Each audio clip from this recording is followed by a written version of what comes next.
Ayun, good morning po mga ka-agri, no? Araw po na ito, mayroon po tayo nakitang alagang manok na nagkaroon ng sakit na sipon. Ito po ay normal lang naman po, no, sa pabago-bago na or climate change natin. Maaraw, umuulan, tapos napakalamig. Kadalasan ng mga nagiging problema ko sa ngayon. Pero ito, kinulong ko na po siya, pakita natin. Ito yung asel natin na big rooster. Kaya po mapapasin po natin dito, yan, may sipon po siya. Bali, ang gagawin lang po natin dito ay papakainin lang po natin ng sili. Po yun, na-try ko na rin po siya kahapon do sa dalawang sisiw natin na matamlay dito. Ito po sila, may sipon saka namamaga kahapon. Pero ngayon, ayan po siya ngayon. Tanggal yung pamamaga ng kanyang pisngi niya, tanggal na yung maga niya, ayan, tanggal na yung maga niya. And then wala na rin siyang amoy, ayan, no. Pati sa ilong wala na. Yung mata niya hindi na rin nagluluha. And ibig sabihin magandang ano yung sili, yan po siya. Ito po ay month old pa lamang, no. Maligsin na siya, masigla na.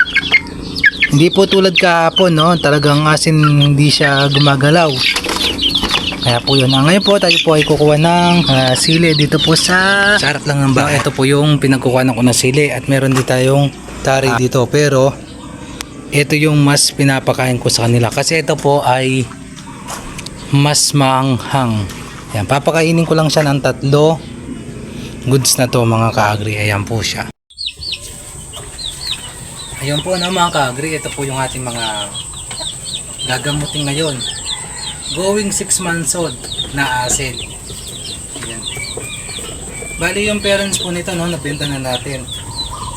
Ano, napakalaki po niya, oh. Big rooster po, ika nga. Ayan. Bali ito po ay tinamaan po ng sipon. Isa pong sign na alam yung may tama ang kanyang, ang iyong mga alagang manok, laging basa ang kanilang kilikili. Ayan, basa. Papakita po natin dito sa video, laging basa po yung dito, no? Hindi po siya natutuyuan. Tapos pag medyo hindi ko po siya napansin, pag malala yung sipon, mabaho yung kanyang hininga, mabaho yung kanyang ilong, tapos mamamaga yung pisngi. Pero ito naman, hindi naman siya namamaga, pero may amoy na mabaho. Ibig sabihin, tinamaan po siya ng sipon.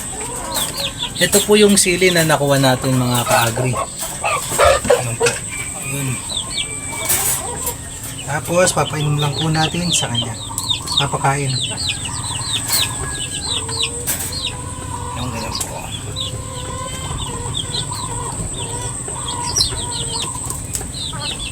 Ayan po mga ka-agri. Ito papakain lang natin.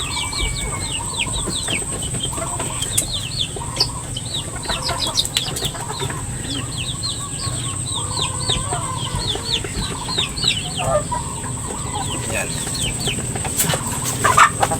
Saka na po natin ito i-quarantine, no?